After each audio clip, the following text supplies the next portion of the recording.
अलैका या सय्यदी या रसूल अल्लाह व अला आलिका व अस्हाबिका या हबीब अल्लाह। सलातु वस्सलामु अलैका या ख़ातमन नबिय्यीन व अला आलिका व अस्हाबिका या रहमतल लिल आलमीन। हम्दो सलात तारीफ़ व तौसीफ़ अल्लाह जल्ला वाला के लिए जो तमाम जहानों का पालनहार है। बारगाहे रिसालत माब सल्लल्लाहु अलैहि वसल्लम में अपनी अक़ीदतों, इरादतों, मोहब्बतों और चाहतों का खिराज पेश करने के बाद मेरे निहायत वाजिबुल एहतराम ज़वील एहतशाम बरादरान इस्लाम, अस्सलामु अलैकुम व रहमतुल्लाहि व बरकातुहू।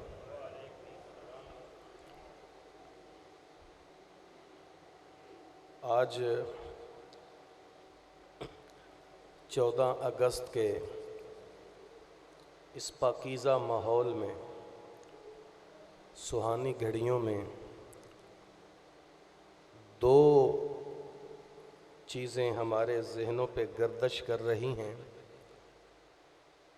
बज़ाहिर देखें तो उन दोनों के दरमियान सदियों का फासला है, लेकिन अगर उन दोनों चीज़ों के मकसद और मुद्दा पर गौर करें तो फासले सिमट जाते हैं। एक वाक़या करबला, दूसरा तहरीक पाकिस्तान। 7वीं सदी ईस्वी के आखिर में मैदान करबला में हुसैन इब्न अली रदी अल्लाह ताला अन्हो ने इस्लाम की बका के लिए, तवज्जो है ना, अल्लाह आपको सलामत रखे। 7वीं सदी ईस्वी के आखिर में दश्त नैनवा में, मैदान करबला में इमाम हुसैन रदी अल्लाह ताला अन्हो ने इस्लाम की बका के लिए नफूस कुदसिया की जो कुर्बानियाँ पेश की, रहती दुनिया तक तारीख़ उसे नहीं भुला सकती। सदियाँ बीत जाने के बाद हुसैन इब्न अली रदी अल्लाह ताला अन्हो के नाम लेवा और हुसैन इब्न अली रदी अल्लाह ताला अन्हो के मिशन को आगे बढ़ाने वाले पाक बाज़ान उम्मत, उलमाओ मशाइख़ अहले सुन्नत, उन्होंने उसी मिशन को आगे बढ़ाया जिस मिशन को मैदान करबला ने हुसैन इब्न अली ने बचाया था। उसी मिशन को बढ़ाने के लिए तहरीक पाकिस्तान में जो मुजाहिदीन, जब वो पाकिस्तान ने कुर्बानियाँ पेश की, क़यामत तक तारीख़ उन्हें भी नहीं बुला सकती। इसलिए अल्लामा इकबाल ने एक बात कही थी, सतीज़ा कार रहा है अज़ल से ता इमरोज़, सतीज़ा कार रहा है अज़ल से ता इमरोज़, चराग़े मुस्तफ़वी से शरारे बू लहबीस। इकबाल ने कहा अज़ल से लेकर आज तक बातल कुव्वतें किसी न किसी रूप में पनपती रहीं, तो अल्लाह ताला ने हर दौर में हर बातल के खिलाफ कोई ना कोई हक का अलम बरदार जरूर भेजा है। अगर बातल कुव्वत नमरूद के रूप में आई है तो हक का अलम बरदार हजरत इब्राहीम बन के आया। अगर बातल ने फिरौन का रूप धारा तो अल्लाह ने हक का अलम हजरत मूसा के हाथ में थमा दिया। अगर बातल ने अबू लहब और अबू जहल का रूप धारा तो हक सोने मोहम्मद अरबी की सूरत बन के आया। और अगर बातल ने यजीद की सूरत इख्तियार कर ली तो हक ने हुसैन इब्न अली का रूप धार लिया। कयामत तक फिर अगर बातल ने हिंदू और अंग्रेज का रूप धार लिया तो हक ने पाकिस्तान का रूप धार लिया। वो मिशन था जो मैदान करबला वाला था, वही आज चूंकि वो अहम दिन है जिसके दामन में बहुत से गुमनाम शहीदों की यादें ताज़ा होती हैं। चूंकि हमें गुंबद की टाइल तो नजर आती है, हमें बुनियाद में लगे हुए रोड़े नजर नहीं आते। हमें पाकिस्तान की पार्लियामेंट के अंदर बैठे हुए वो चोर लुटेरे और डाकू तो नजर आते हैं, पाकिस्तान की बुनियादों में खून देने वाले वो गुमनाम शहीद जिनका खून पानी की तरह, जिनका गोश्त गारे की तरह और जिनके सर ईंटों की तरह लगे और पाकिस्तान बना था, हम उनको भूल गए हैं। और मियां नहीं, याद रखना, मैं सिर्फ एक छोटा मुख्तसर सा खाका आपके सामने रखूंगा कि पाकिस्तान किस नजरिए की बुनियाद पे मिला था। अगर आपकी नजरें, आपकी तवज्जो मेरी तरफ रही तो बात समझ चलेगी। 800 साल तक मुसलमानों ने हुकूमत की। बरसगीरे पाको हिंद पे मुसलमान और हिंदू दो ही कौमें आबाद थी। बाहर से अंग्रेज ने आके अपना तसल्लुत जमा लिया जब मुसलमानों के हाथों से इक्तदार गया। अब मुसलमानों के पास दो ही ऑप्शन थे, या हिंदू और अंग्रेज की गुलामी करें या फिर अलग वतन लेके अपनी जो वो अपनी मर्जी, अपने इस्लाम के मुताबिक जिंदगी गुजारे।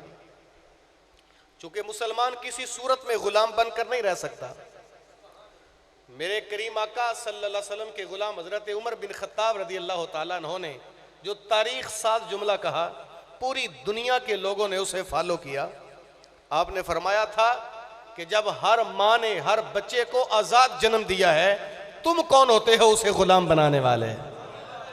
तो मुसलमानों के खमीर के अंदर गुलामी नहीं, इनका ईमान इन्हें आजादी देता है।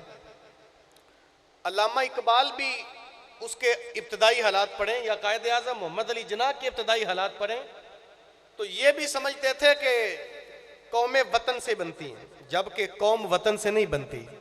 इकबाल की आप इब्तदाई शायरी पढ़ें, तराना हिंदी लिखा था। अल्लामा इकबाल ने लिखा था, सारे जहां से अच्छा हिंदुस्तान हमारा, हम बुलबुलें हैं इसकी ये है चमनस्तान हमारा। लेकिन जब इकबाल ने इस्लाम का गहरा मुताला किया, जब हुजूर की रूह इकबाल के अंदर उतरी ना, तो इकबाल का नजरिया बदल गया। वही इकबाल जो कहता था सारे जहां से अच्छा हिंदुस्तान हमारा, हम बुलबुलें हैं इसकी ये है चमनस्तान हमारा, उसका लहजा बदलता है। तो इकबाल ने कहा नहीं, चीनो अरब हमारा, हिंदुस्तान हमारा, मुस्लिम है हम, वतन है सारा जहां हमारा। पूरी दुनिया उसने कहा हमारी है, पूरी दुनिया। फिर इकबाल ने तसव्वुर पाकिस्तान पेश किया कि मुसलमानों के लिए अलग रियासत होनी चाहिए। उसी तसव्वुर की आबियारी करने के लिए मैदान कारजार में मोहम्मद अली जिन्ना आए थे। मिस्टर मोहम्मद अली जिन्ना ने जब पाकिस्तान की बात की तो मैं बहुत सारी बातें तो नहीं, चंद गोशे छेड़ने की कोशिश करूंगा। उलमा मशाइख अहले सुन्नत जिन्होंने कायदे आज़म मोहम्मद अली जिन्ना का साथ देने की हद कर दी, क्योंकि इसकी बुनियाद कौमियत की दीन है। आज अगर आप स्कूलों कॉलेजों में जाएं तो किताबों में लिखा होता है कि दो कौमी नजरिए का बानी सर सैयद अहमद खां है, हालांकि ऐसा नहीं है। जब जलालुद्दीन अकबर ने एक दीन इलाही नया पेश किया था तो मुजद्दद अल-फिसानी अलैहि रहमा ने कहा था कि बादशाह बेदीनस्त इतबार न दारद, मिल्लत माँ जुदागानस्त, बादशाह बेदीन है इसका कोई इतबार नहीं, हमारी मिल्लत जुदा है। क्योंकि हमारे पैगंबर सल्लल्लाहु अलैहि वसल्लम ने कौमियत की बुनियाद वतन पर नहीं, जुबान पर नहीं, मिल्लत की कौमियत की बुनियाद वतन से नहीं, जुग्राफिया से नहीं, हुजूर ने कौमियत की बुनियाद रखी है तो दीन पर रखी है। अगर वतन, कौम, जुबान, कौमियत की बुनियाद होते तो अबू लहब तो हुजूर का सगा चचा था। क्या था सगा? जुबान एक, कबीला एक, खानदान एक, अबाओजदाद वतन, लेकिन फरमाया लकुम दीनुकुम वलिय दीन, तेरा दीन तुझे मुबारक, मेरा दीन मुझे मुबारक। जहां सुलेमान फारसी की बात आई, वो फारस का रहने वाला, वतन भी एक नहीं, जुबान भी एक नहीं, खानदान भी एक नहीं, अबाओ अजदाद भी एक नहीं, लेकिन दीन एक था। हुजूर ने फरमाया सुलेमान मिन्ना अहलल बैत, सुलेमान मोहम्मद के अहले बैत का फर्द है। तो हमारी कौमियत की बुनियाद वतन नहीं, रंग नहीं, नस्ल नहीं, जुग्राफिया नहीं, हमारी कौमियत की बुनियाद मोहम्मद अरबी सल्लल्लाहु अलैहि वसल्लम है। हमारी बुनियाद इसलिए है कि मैं आपको नहीं जानता, आप मुझे नहीं जानते, आप में से शायद कोई मुझे नहीं जानता, लेकिन मैं आपके पास आया, आपने मुझे मोहब्बतों से नवाजा, आपने मेरे लिए खड़े होकर इस्तकबालिया पेश किया, मेरी बात सुनने पर आमादा हैं, आपकी नजरों में मैं अपने लिए मोहब्बत के जज्बात देख रहा हूं, जबकि मुझे जानते भी नहीं। ये सारा प्यार, ये सारी मोहब्बतें किस लिए हैं कि हम गुलाम एक हैं, हम हमारे आका मोहम्मद अरबी सल्लल्लाहु अलैहि वसल्लम हैं। इकबाल ने कहा था ब मुस्तफा बरसा खेशरा के दी हमऊस, अपने आप को खींच कर हुजूर के कदमों तक ले आ, इसी का नाम तो दीन है। अब कायदे आजम ने आबियारी की और हमारे उलमा और मशाइख ने उसका साथ दिया। पीर जमात अली शाह अलैह रहमा मुहद्दिस अलीपुरी, आपका 1 लाख मुरीद था उस वक्त, अपने मुरीदों से कहा कान खोल के सुन लो, तहरीक पाकिस्तान मुस्लिम लीग की तहरीक है, मैं हुक्मन कहता हूं जिसका मेरे से रूहानी ताल्लुक है, मुझे मेरे अपने आप को मेरा मुरीद कहता है, वो याद रख ले, उसका वोट भी कायदे आजम के लिए, उसका नोट भी कायदे आजम के लिए। और ख्वाजा कमरुद्दीन सियालवी अलैह रहमा, अल्लाह अकबर, उनको जब हर तरीके से उनको खरीदने की कोशिश की गई तो ख्वाजा कमरुद्दीन सियालवी अलैह रहमा को कोई खरीद ना सका, तो बिलाखिर उन्होंने हथकंडे इस्तेमाल करके गोबर और गंदे पानी से आलूदा एक कमरे में बंद कर दिया, जहां 1-1 फुट पानी था और उसके अंदर गोबर छोड़ दिया गया, ना बैठ सके, ना नमाज पढ़ सके, ना लेट सके। लेकिन फिर भी खरीदा ना गया, बल्कि अंग्रेज ने आपकी जाती 11.5 मुरब्बा जमीन को जब्त कर लिया, लेकिन फिर भी वो अल्लाह का बरगुजीदा बंदा बिक न सका। खजर हयात टवाना,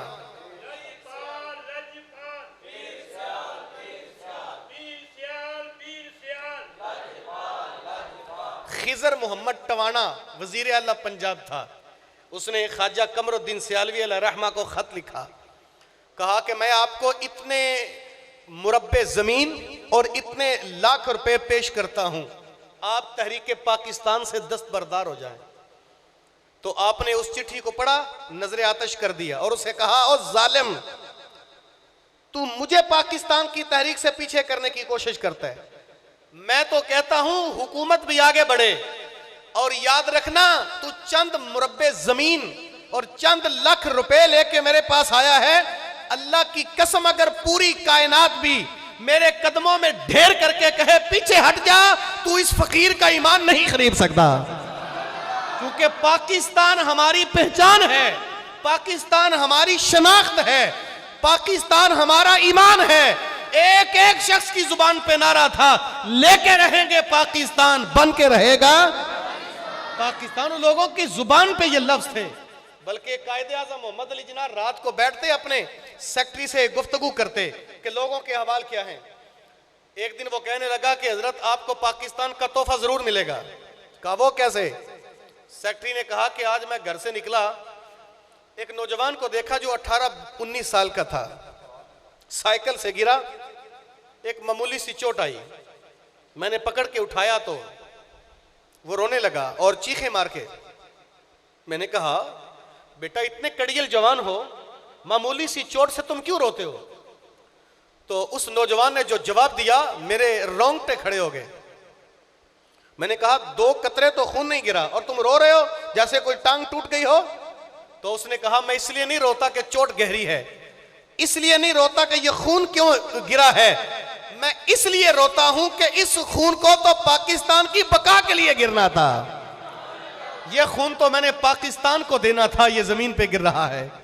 जब ऐसे जज्बों वाले लोग तेरे साथ हैं तो पाकिस्तान बनने को दुनिया की कोई ताकत रोक सकती नहीं। ये कायदे आजम के सेक्रेटरी का, और कायदे आजम ने फिर दो कौमी नजरिए की बुनियाद पर ही जब वो पाकिस्तान लिया। वो बंबई में एक जलसा हो रहा था तो कायदे आजम खिताब कर रहे थे, एक हिंदू सियाफी खड़ा होकर कहता है, मिस्टर जिन्ना, हमारा वतन एक है, हमारे अब्बाओ अजदाद एक हैं, हमारी जुबान एक है, तू हमें क्यों तकसीम करना चाहता है? तो कायदे आजम मोहम्मद अली जिन्ना बड़े जीरक आदमी थे, खामोश रहे, कोई जवाब ना दिया। चंद लम्हे गुजर जाने के बाद पानी मांगा, एक जवान ने पानी का गिलास पेश किया तो दो चार घूंट लगा के उसी हिंदू सिहाफी को कहा कि ये पी लो। उसने कहा कि मुसले का जूठा मैं कैसे पी सकता हूं? कायदे आजम मोहम्मद अली जिन्ना खामोश हो गए। दाएं तरफ एक तुर्की नस्ल नौजवान बैठा था जिसने तुर्की टोपी पहनी थी, लिबास भी तुर्की था। उसे कहा कि तुम पियोगे? वो उठा और जल्दी जल्दी पकड़ा और गटागट पी गया। कायदे आजम मोहम्मद अली जिन्ना उस सियाफी को मुखातब करके कहने लगे, तेरा मेरा वतन एक है, तेरी मेरी जुबान एक है, तेरे मेरे अबवा अजदाद एक हैं, उसकी मेरी जुबान भी एक है नहीं, उसका मेरा वतन भी एक है नहीं, उसके मेरे अबवा अजदाद भी एक है नहीं। लेकिन ईमान से बता, अगर मैं पुरसुकून जिंदगी चाहता हूं, तेरे साथ गुजरेगी या उसके साथ गुजरेगी? और मियां, मेरे करीम आका सल्लल्लाहु अलैहि वसल्लम ने जो इस्लाम का नजरिया दिया था वही नजरिया पाकिस्तान का नजरिया है। और जिन लोगों ने पाकिस्तान बनते देखा है, हम लोग तो शायद भूल गए हैं ना। यहां मैं उन लोगों से भी मुखातब होकर कहना चाहूंगा कि यौम आज़ादी के दिन आज़ादी की खुशियां मनाने वालों, कभी इस बात को ना भूलना, जिन लोगों ने पाकिस्तान को हासिल किया है, कभी उनके दुखड़े सुनो, कभी उनके दर्द सुनो, उनका कलेजा फटता है। उन्होंने पाकिस्तान की बुनियाद के अंदर खून दिया है, वो खून के दरिया पार करके लाशों के अंबार से गुजर के आए थे। और जब पाकिस्तान आए तो उनकी जुबान पे जो नारा था वो क्या था? वो किसी सिख ने कहा ना, पाकिस्तान का मतलब क्या? अस्कर सौदाई ने बेसाख्ता कहा, ला इलाहा। और आप याद रखें, ये कोई इत्तिफाकी नारा नहीं है, इसके पीछे एक सोच कार फरमा थी। हमारे पीछे ये मकसद और मुद्दा था, इस्लाम के नाम पे एक रियासत बनाएंगे और पूरी दुनिया को एक तजर्बागाह पेश करेंगे कि मदीना तैयबा के बाद अगर कोई इस्लाम की अमाजगाह है तो वो पाकिस्तान है। इस पाकिस्तान को बनाने के लिए कितनी ममता भरी गोदियां उजड़ गई, कितने लोग मौत की आगोश में चले गए, कितने लोगों ने अपने असासे और सरमाए वहां छोड़े, कितने लोग जो वो अपनी जायदादें और जगीरें वहां छोड़ के आए। और मियां, उन लोगों के दिलों में जो बात थी वो क्या थी, जरा सोचें। आज के पाकिस्तान का जो नक्शा हमने बना दिया, जो हाल पाकिस्तान का हमने किया, अगर ये नक्शा उन लोगों के दिमाग में होता तो शायद वो तहरीक पाकिस्तान का साथ ना देते, शायद वो पाकिस्तान के लिए जुद्दोजहद ना करते। वो पाकिस्तान की कदर पूछना चाहते हो तो मोटरसाइकिल की बांसुरी निकाल के सड़क पे तूफाने बदतमीजी बचाने वाले जवान से ना पूछो। अगर पाकिस्तान की कदर पूछना चाहते हो तो मुंह में बाजा लेकर लोगों की नींदें हराम करने वाले इस उबाश जवान से ना पूछ। ओ मियां, अगर पाकिस्तान की कदर पूछना चाहते हो उस बाप से पूछो जो 7 बेटे लेके वहां से चला था और जब पाकिस्तान आया तो अकेला था, सारे बेटे रास्ते में शहीद कर दिए गए थे। पाकिस्तान की कदर पूछना चाहते हो उस मां से पूछो जिसकी गोद से बच्चा छीन कर किरपान की नोक पे चढ़ा दिया गया, पटक के जमीन पे दे मारा, उसकी अंतड़ियां बाहर आ गईं तो मां की आंखों में आंसू नहीं थे, उसकी जुबान पे ये नगमा था, पाकिस्तान का मतलब क्या, ला इलाहा। और मियां, पाकिस्तान की कदर पूछनी है उस बहन से पूछो जिसकी आंखों के सामने उसके भाई के पेट में खंजर घोंप दिया गया और उस बहन ने देखकर अपने भाई को इस दुनिया से जाते हुए देखकर बैन नहीं किए, बाल नहीं नोचे। अल्लाह अकबर। सैयदा ज़ैनब की तरह, जिस तरह सैयदा ज़ैनब मैदान करबला में अपने भाइयों को देखकर इस्तिकामत का पहाड़ बन गई थी, उस खातून ने भी अपने भाई को देखा और जुबान से यह नहीं कहा भाई क्या हुआ, कहा पाकिस्तान का मतलब क्या। अल्लाह अकबर। पाकिस्तान की कदर पूछना चाहते हो, उस भाई से पूछो जिसकी आंखों के सामने उसकी बहन अपनी आबरू बचाते हुए जब वो कुएं में कूद गई थी, तो भाई ने अपनी बहन को कुएं में कूद कर देखते हुए ये नहीं कहा कि लोगों में लुट गया, उसने अपनी बहन की जब वो आबरू बचती देखकर कहा था लोगों पाकिस्तान का मतलब क्या। ओ भाई, जिनके घर लुट गए, बस्तियां लुट गईं, जिनका पूरा पूरा खानवादा काट दिया गया, उन लोगों को ये अज़ियतें बर्दाश्त करने के बावजूद भी दुख नहीं था होता। क्यों? इसलिए एक ही धुन थी, एक ही मुद्दा था, एक ही मकसद था, एक ही नारा था कि पाकिस्तान का मतलब क्या। वो सोचते थे कि वहां जाकर जब पाकिस्तान पहुंचेंगे, एक बाप ने देखा अगर मेरा बेटा शहीद हो गया कोई बात नहीं, अगर मेरी बेटी अपनी आबरू बचाने के लिए कुएं में कूद गई तो हो सकता है इस एक जब वो बेटी की जान कितनी आबरुओं की मुहाफिज बन जाएगी। वो तो सोचते थे, उनके दिमाग में ये नक्शा था कि पाकिस्तान मुल्क मिलेगा, वहां पहुंचेंगे, वहां कोई चोरी करने वाला नहीं होगा, वहां कोई डाकू लुटेरे नहीं होंगे, वहां कोई हमारी बेटी की तरफ बुरी निगाह से नहीं देखेगा, वहां पहुंचेंगे हमारे हुक्मरान भी फजर की नमाज पढ़ने के बाद तख्त पे बैठेंगे, वहां पहुंचेंगे तो हमारा मीडिया भी रसूलुल्लाह सल्लल्लाहु अलैहि वसल्लम की तालीमात को नशर करेगा, एक अजीब माहौल होगा, रोशनी ही रोशनी होगी, वहां उजाले ही उजाले, सुकून ही सुकून, राहतें ही राहतें होंगी। वो तो नहीं जानते थे कि पाकिस्तान में जाएंगे तो इज्जतें लुटेंगी, डाके डलेंगे, कत्लो गारत के बाजार गर्म होंगे। न मारने वाले को पता होगा मैंने इसे क्यों मारा है, न मरने वाले को पता होगा मुझे क्यों मारा गया। अजीब हालत हो जाएगी। वो नहीं जानते थे मियां, उन्होंने तो कुर्बानियां पेश की थी इस्लाम की आमाजगाह बनाने के लिए। जज्बे क्या थे सुनिए। मेरे शेख तरीकत पीरजादा रजा साकिब मुस्तफाई साहब, अल्लाह उनका साया पूरी मिल्लत इस्लामिया पे दराज फरमाए। आप फरमाते हैं कि मुझे एक बाबा जी मिले तो फरमाने लगे बेटा मैंने ये वाकया चश्मदीद वाकया है कि हम जब वहां से निकले तो हिंदू और सिख गुमाश्ते हमारा पीछा करते हमारे तक पहुंचाए, हम एक कमाद की जब वो फसल में छुप गए, एक खातून की गोद में छोटा बच्चा था, वो बच्चा प्यास की शिद्दत और गर्मी की हिद्दत की वजह से रोता चीखता बिलखता, तो हम उसकी मां को घूर के देखते कि ये सिखों और हिंदुओं को हमारी खबर देगा। हमारे साथ जवान बच्चियां हैं, वो सिख दरिंदे हमारी बच्चियों की आबरू रेजी करेंगे। तो जब वो बच्चा रोता, उसे गर्मी की शिद्दत लगती, उसे शिद्दत की प्यास और भूख थी, मां को हम घूर के देखते तो वो कहता है काबे के रब की कसम मैंने इन आंखों से देखा, उस मां ने अपने हाथों से बच्चे का गला घूंट के अपनी नींद सुला दिया था। यार ये जज्बे थे। बताओ कल जो हाल आज हमने कर दिया पाकिस्तान का, हुक्मरानों का रोना तो हम रोते ही हैं, हुक्मरानों का रोना तो मैं नहीं कहता कि हुक्मरान बड़े नेक और पारसा हैं, और यार हम बताएं, हम अपनी बसात के मुताबिक बात करें। मैं भी कहता हूं अल्लाह कोई उम्र का जानशी अता कर दे, मैं चोर के हाथ काटने वाला हुक्मरान तो मांगता हूं, लेकिन चोरी मैं भी नहीं छोड़ता। मैं शराब पीने वाले को कोड़े मारने वाला हुक्मरान तो अल्लाह से मांगता हूं, लेकिन शराब पीना मैं भी नहीं छोड़ता। यार क्या पाकिस्तान की बका के लिए, पाकिस्तान के तहफ्फुज और आबरू के लिए क्या मैंने अपना किरदार अदा कर दिया? हुक्मरान तो लुटेरे थे ही, वो तो डाकू थे ही, लेकिन हमने क्या किरदार अदा किया? क्या हमने पाकिस्तान को साफ रखने के लिए अपनी गलियां नालियां साफ कर ली? क्या जब मैं गाड़ी से गुजरता वहां जूस का डब्बा फेंकता हूं तो मेरे दिल में यह बात आती है कि यहां मुझे यह गंद नहीं डालना चाहिए था?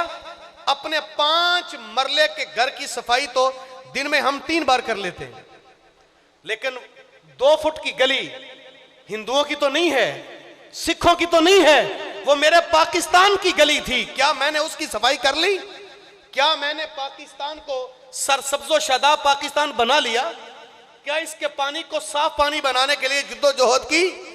याद रखें साहिब, पाकिस्तान आज भी हमें पुकार पुकार के कहता, उठो जवानों। इकबाल ने भी कहा था, उठ के अब बज़्मे जहां बे और की, उठ के अब बज़्मे जहां का और ही अंदाज है, मशरिको मगरब में तेरे दौर का आगाज है। इकबाल ने कहा था, उठो नौजवानों, पाकिस्तान की आबरू तुमसे अपना कर्ज उतारने का सवाल करती है। अपने अपने हिस्से का काम करो और अपनी अपनी बसात के मुताबिक पाकिस्तान के लिए जब हम क्या कर सकते हैं? क्या हम उन गुरबा को तालीम दिलवा सकते हैं जो हैं तो पाकिस्तानी, लेकिन बेचारे वसाइल ना होने की वजह से तालीम हासिल नहीं कर सकते? जहां मैं 3 बच्चे पढ़ाता हूं, कोशिश करूं एक और बच्चा अपने जुम्मे ले लूं और मैं एक बच्चे की तालीम का सबब बन जाऊं, तो मैं सच्चा पाकिस्तानी हूं। अगर मैं अपने हमसाए में किसी गरीब, किसी बेवा की जवान बच्चियों को देखूं, जहां अपने बच्चों के लिए बहुत कुछ करता हूं, कुछ उसके लिए भी कर दूं, तो फिर मैंने पाकिस्तान के लिए अपना किरदार अदा कर दिया। लेकिन अगर मैंने किया भी तो गिला, किया भी तो शिकवा, मैं सिर्फ सारी जिंदगी गिले और शिकवे ही करता रहा, अल्लामा इकबाल ने 2 लफ्जों में हद कर दी। इकबाल कहते हैं, शिकवाए जुल्मते शब से तो कहीं बेहतर था, शिकवाए जुल्मते शब से तो कहीं बेहतर था, अपने हिस्से की कोई शम्मा जलाते जाते। यार हम पाकिस्तान के लिए क्या कर सकते हैं? उठें। आज पाकिस्तान के जो मरूजी हालात हैं, हम चारों तरफ से दुश्मनों के निर्गे में घिरे हुए हैं, चारों तरफ से मुसलमानों के निर्गे में हम, दुश्मनों के निर्गे में हम गिरे हुए हैं। आज हमारे जो रहबर थे वो राहजन बन गए हैं, दूर दूर तक कोई साले क़यादत नजर नहीं आती। कौम अपने वजूद की बका के लिए बेयकीनी का शिकार है। वो क्या किसी ने कहा कि कौम के लिए, हुक्मरानों के लिए कौम के पास एक सवाल है, पूरी कौम हुक्मरानों से यह सवाल करती है, रहजन हो तो हाजिर है मताए दिलो जां भी, रहबर हो तो मंजिल का पता क्यों नहीं देते। रहजन हो तो हाजिर है मताए दिलो जां भी, रहबर हो तो मंजिल का पता क्यों नहीं देते। मुनसफ हो तो बताओ कब इंसाफ करोगे, मुजरम है अगर हम तो हमको सजा क्यों नहीं देते।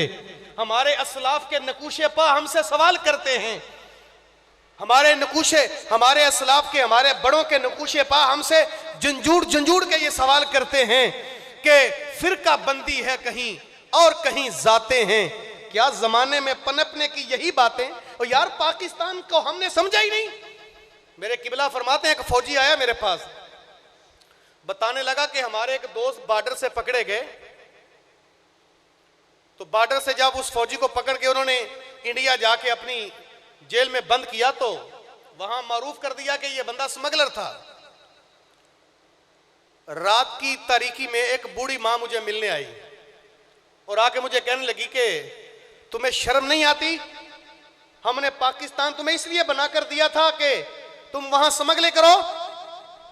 तो मैं हैरान हो गया। वो फौजी कहने लगा, मैंने कहा बूढ़ी अम्मा, पहली बात तो यह है कि मैं कोई स्मगलर नहीं हूं, मैं एक पाक आर्मी का जवान फौजी हूं, मुझे इन्होंने बॉर्डर से गिरफ्तार किया है और यहां मरूफ कर दिया कि यह बंदा स्मगलर है। दूसरी बात यह है कि पाकिस्तान तुमने कब बनाया है? वो तो हमने बनाया है। तो उस बूढ़ी मां की आंखों में आंसू आ गए। कहने लगी, बेटा भूल में ना रहना, मैं कोई हिंदू या सिख नहीं हूं, मैं बदकिस्मती से मुसलमानों की उन बेटियों में शामिल हूं जो हिजरत के वक्त सिखों के हत्थे चढ़ गई थी, और आज बदकिस्मती से सिखों के बच्चों की मां भी हूं। लेकिन अगर तुम्हें यहां से निजात मिल जाए तो पाकिस्तान में जाके लोगों को मेरा पैगाम देना कि पाकिस्तान के रहने वालों, पाकिस्तान से मोहब्बत करना। तुम्हें नहीं पता पाकिस्तान कितनी पाकीज़ा धरती है। उन्हें मेरा पैगाम देना, अल्लाह की कसम, जब मेरे बच्चों को बुखार होता है तो मैं पाकिस्तान का नाम लेके दम करती हूं, अल्लाह बच्चों को शिफा अता फरमा देता है। और मियां वहां से जो हमारे लोग चले थे, उन्होंने लाशें भी उठाई थी, लेकिन जब तक पाकिस्तान नहीं मिला था तब तक नारा था कि लेके रहेंगे पाकिस्तान, बन के रहेगा पाकिस्तान। और जब वहां से पाकिस्तान मिला तो लाशों के ऊपर से गुजरते लोगों की जुबान पे भी यही नारा था कि पाकिस्तान का मतलब क्या। आइए मैं और आप पाकिस्तान में, चूंकि जो इस्लाम का नजरिया है वही पाकिस्तान का नजरिया है, जो इस्लाम का नजरिया है, इस जुमले को 2-3 बार कहें ताकि हमें समझ चल जाए। जो नजरिया इस्लाम का है वही नजरिया, जो नजरिया इस्लाम का है वही नजरिया, इस्लाम का नजरिया ही पाकिस्तान का नजरिया है और पाकिस्तान का नजरिया ही पाकिस्तान की बका की जमानत है। अपने किरदार में वो नजरिया पैदा करें। जुबान से तो सारी जिंदगी नारे लगाते रहे, लेकिन कोशिश ये करें कि हमारी जुबान की सच्चाई, हमारे लिबास की सुथराई, हमारे किरदार की ईमानदारी जब किसी गैर मुस्लिम के सामने जाए तो हमारी जुबान ना बोले, किरदार बोलकर कहे पाकिस्तान का मतलब क्या। अगर हमारा किरदार बोलेगा तो हमें दुनिया से डरने की जरूरत नहीं है। अपने किरदार में वो मजबूती, वो इस्लाम की चमक पैदा करें ताकि वही दौर पलट के आ जाए।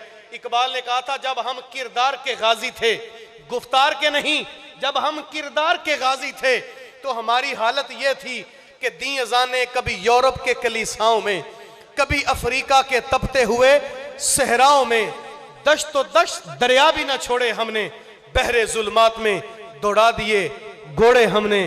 जब तक हम गुफ्तार नहीं किरदार के गाजी थे तब हम बातल की आंखों में आंखें डाल के बात करते थे।